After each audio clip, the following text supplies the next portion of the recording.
आज के वीडियो में हम डिस्कस करेंगे मूविंग एवरेज के बारे में। ये वीडियो मूविंग एवरेज का मास्टरपीस होने वाला है, क्योंकि हम मूविंग एवरेज को बेसिक से एडवांस तक तो कवर करेंगे ही, साथ में प्राइस एक्शन और मूविंग एवरेज का कॉम्बिनेशन करके ट्रेड कैसे लेना है यह भी डिस्कस करेंगे। तो समझते हैं मूविंग एवरेज क्या होता है। मूविंग एवरेज सिंपली एक लाइन होती है जिसकी हेल्प से आप परफेक्ट ट्रेंड आइडेंटिफाई कर सकते हैं, इंपॉर्टेंट सपोर्ट और रेसिस्टेंस आइडेंटिफाई कर सकते हैं, और भी बहुत सारे बेनिफिट हैं इसको यूज करने के। मार्केट में आपको दो टाइप्स के मूविंग एवरेज मिलेंगे, एक एसएमए और दूसरा ईएमए। दोनों का काम काफी हद तक सिमिलर ही है। पर्सनली मैं ईएमए का यूज करता हूं, इसीलिए हम ईएमए के एग्जांपल से सब कुछ सीखेंगे। इसको यूज करने के लिए आप ट्रेडिंग व्यू में सर्च करें मूविंग एवरेज एक्सपोनेंशियल। इस पर क्लिक करते ही आपके चार्ट में मूविंग एवरेज प्लॉट हो जाएगा। इसकी लेंथ की सेटिंग बाय डिफॉल्ट 9 की होती है। जरूरत पड़ने पर हम इसको चेंज कर सकते हैं। कब और कहां इसकी लेंथ को चेंज करना है वो हम आगे डिस्कस करेंगे। अब समझते हैं मूविंग एवरेज का यूज करके हम ट्रेंड आइडेंटिफाई कैसे करें। जब मूविंग एवरेज प्राइस के नीचे होता है तो इसका मतलब यह है कि यह एक अपवर्ड ट्रेंड है, और जब मूविंग एवरेज प्राइस के ऊपर होता है तो इसका मतलब है कि यह एक डाउन ट्रेंड है। जैसे यहाँ आप देख सकते हैं मार्केट हायर हाई और हायर लो फॉर्मेशन में ऊपर की तरफ मूव कर रहा है। नेक्स्ट प्राइस तेजी से नीचे गिरने लगती है। यहाँ प्राइस काफी हद तक नीचे गिर चुकी है, तो हर कोई बिगनर ट्रेडर को यही लगेगा कि अब ये अपवर्ड ट्रेंड खत्म हो गया और डाउन ट्रेंड की शुरुआत हो चुकी है। लेकिन एक बार हम मूविंग एवरेज को ऐड करके देखें तो प्राइस अभी भी मूविंग एवरेज के ऊपर ही है। इसका मतलब ये अभी भी अपवर्ड ट्रेंड ही है। हो सकता है हमें जो यह डाउन साइड की मूवमेंट मिली वह एक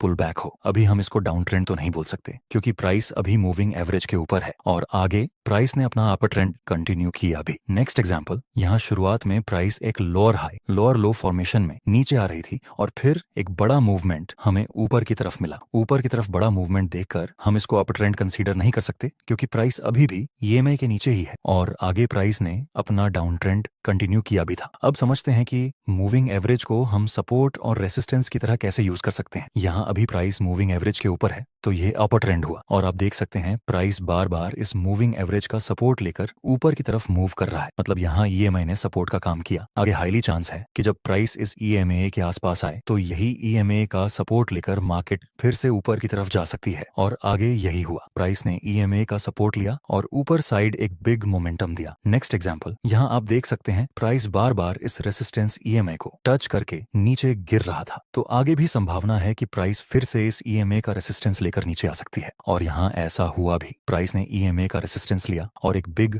मोमेंट डाउन साइड की तरफ दिया। दोस्तों ध्यान रखना, जब आप ईएमए का यूज करें ऐसे सपोर्ट और रेसिस्टेंस के लिए तो प्राइस को ईएमए मिनिमम 2 बार तो टच करना ही चाहिए। 2 बार टच होने के बाद ही यह ईएमए आपको बेहतर तरीके से रिजल्ट देता है। इस तरह कोई भी अपट्रेंड में प्राइस को मिनिमम 2 बार टच करना चाहिए ईएमए को, तभी हम इस ईएमए को आगे सपोर्ट की तरह यूज कर सकते हैं। अगर आप बिगिनर हैं और ईएमए का यूज करते हैं तो आपके साथ एक प्रॉब्लम आ सकती है, वो यह कि जब आप ईएमए चार्ट में प्लॉट करेंगे तो कुछ बार ईएमए परफेक्टली आपके चार्ट में नीचे रहेगी अगर अप ट्रेंड है तो, और अगर डाउन ट्रेंड है तो ईएमए परफेक्टली प्राइस के ऊपर रहेगी। लेकिन कई बार ऐसा भी होगा कि आपने ईएमए प्लॉट किया और ये ईएमए बिल्कुल प्राइस के बीचों बीच प्लॉट हो जाएगी। इस तरह आप ईएमए का यूज करके आप ना ही ट्रेंड आइडेंटिफाई कर पाओगे और ना ही इंपॉर्टेंट सपोर्ट और रेसिस्टेंस। इसका सॉल्यूशन क्या है और किस टाइम फ्रेम में आपको ईएमए को यूज करना है, ये दोनों टॉपिक हम वीडियो के एंड में कवर करेंगे। अब हम समझते हैं कि ईएमए का यूज करके हम ट्रेड कैसे करें। दोस्तों हम सिर्फ और सिर्फ ईएमए का यूज करके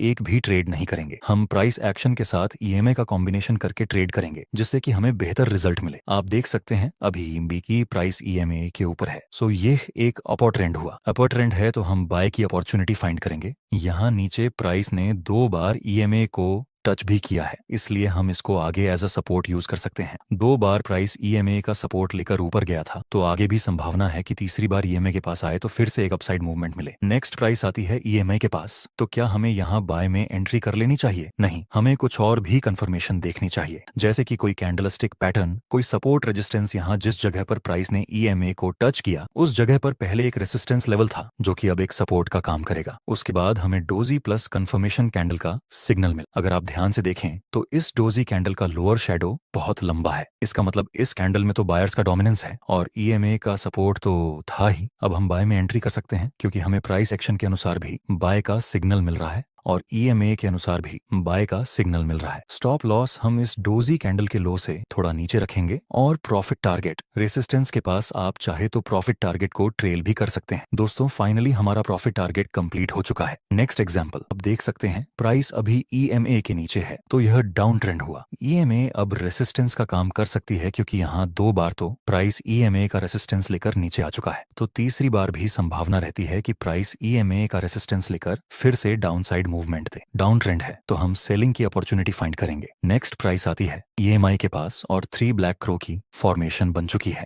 3 ब्लैक क्रो जिसमें सेलर्स का डोमिनेंस होता है और इसी जगह पर हम एक परफेक्ट ट्रेंड लाइन बना सकते हैं। यह ट्रेंड लाइन भी रेसिस्टेंस का काम करेगी और ईएमए भी। अब हम सेल में एंट्री कर सकते हैं क्योंकि प्राइस एक्शन और ईएमए दोनों की तरफ से हमें सेम टू सेम सिग्नल मिल रहा है सेल करने का। प्रॉफिट टारगेट के लिए हम नजदीकी सपोर्ट का यूज करेंगे और स्टॉप लॉस 3 ब्लैक क्रो से थोड़ा ऊपर रखेंगे। आइए अब कुछ डिफिकल्ट एग्जांपल देखते हैं, जैसे कि यहाँ प्राइस ईएमए के ऊपर था, मतलब ये अप ट्रेंड हुआ। अप ट्रेंड है तो हम बाय की अपॉर्चुनिटी फाइंड करेंगे। जब प्राइस आएगा ईएमए के आसपास और प्राइस एक्शन के अनुसार भी कोई बुलिश कैंडल का सिग्नल मिले तब हम बाय में एंट्री कर सकते हैं। नेक्स्ट प्राइस आता है ईएमए के पास और फिर से डोजी प्लस कंफर्मेशन कैंडल की फॉर्मेशन मिली। यहाँ ईएमए का सपोर्ट है, ऊपर से कैंडलस्टिक पैटर्न का सिग्नल मिला। क्या हमें यहाँ बाय करना चाहिए? नहीं, ईएमए के सपोर्ट के पास बुलिश कैंडल का सिग्नल मिला, फिर भी हम बाय में एंट्री नहीं कर सकते। यहाँ बाय न करने के 2 मेन रीजन है। पहला, ये जो बुलिश कैंडल का सिग्नल मिला उसके नीचे सिर्फ और सिर्फ ईएमए का सपोर्ट है। प्राइस एक्शन के अनुसार यहाँ कोई भी इंपॉर्टेंट सपोर्ट लेवल नहीं है। ऐसी बुलिश कैंडल्स जिसके आसपास कोई सपोर्ट ना हो उनके ऊपर हम ट्रस्ट नहीं कर सकते। दूसरा, ये जो सपोर्ट था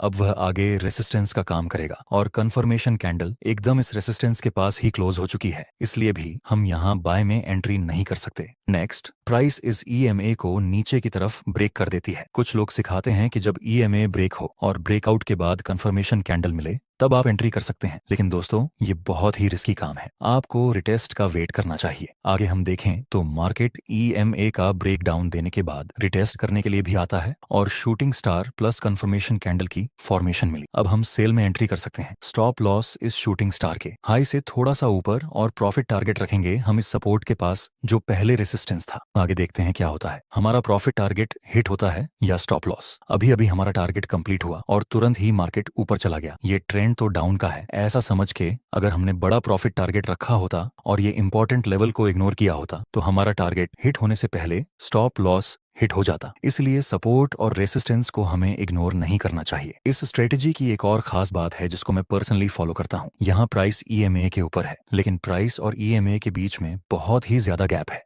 यूजुअली ऐसा होता है कि प्राइस ईएमए के नजदीक आती है, लेकिन ऐसे समय जब प्राइस और ईएमए के बीच में गैप हो और कोई बुलिश सिग्नल मिले बाय करने का प्राइस एक्शन के अनुसार, तब सब कुछ परफेक्ट होने के बावजूद भी हमें बाय नहीं करना चाहिए। जैसे यहाँ आप देख सकते हैं इस इंपॉर्टेंट लेवल के पास बुलिश कैंडल का सिग्नल मिला। अगर हम यहाँ बाय में एंट्री करते हैं तो जाहिर सी बात है हमारा स्टॉप लॉस हिट हो जाता, क्योंकि यहाँ प्राइस और ईएमए के बीच में बहुत ज्यादा गैप था। अब उसका सॉल्यूशन बताता हूँ जिसके बारे में हमने स्टार्टिंग में डिस्कस किया था। जब आपको ईएमए एकदम प्राइस के करीब मिले तो ऐसा होने का पहला रीजन है कि जब प्राइस साइडवेज रेंज में हो और आप इसको अप्लाई करें तो साइडवेज रेंज में ईएमए काम नहीं करता। इसको आप सिर्फ ट्रेंडिंग मार्केट में ही यूज कर सकते हैं। दूसरा रीजन कि हर टाइम फ्रेम में एक ही लेंथ की ईएमए का यूज करना। मान लो कि यह 1 दिन की टाइम फ्रेम है और ईएमए 100 पीरियड का, तो इसी लेंथ का ईएमए आप 5 मिनट की टाइम फ्रेम में यूज नहीं कर सकते। आपको ईएमए की लेंथ बदलनी पड़ेगी। ईएमए के सेटिंग्स में जाकर लेंथ वाले ऑप्शन को सिलेक्ट करना है। बाय डिफॉल्ट इसकी लेंथ 9 की होती है। आप यहाँ इसकी लेंथ चेंज कर सकते हैं। स्मॉल टाइम फ्रेम के लिए आपको ईएमए की लेंथ कम रखनी चाहिए, जैसे 9, 12, 21, और बिग टाइम फ्रेम के लिए आपको ईएमए की लेंथ बड़ी रखनी चाहिए, जैसे 50, 100,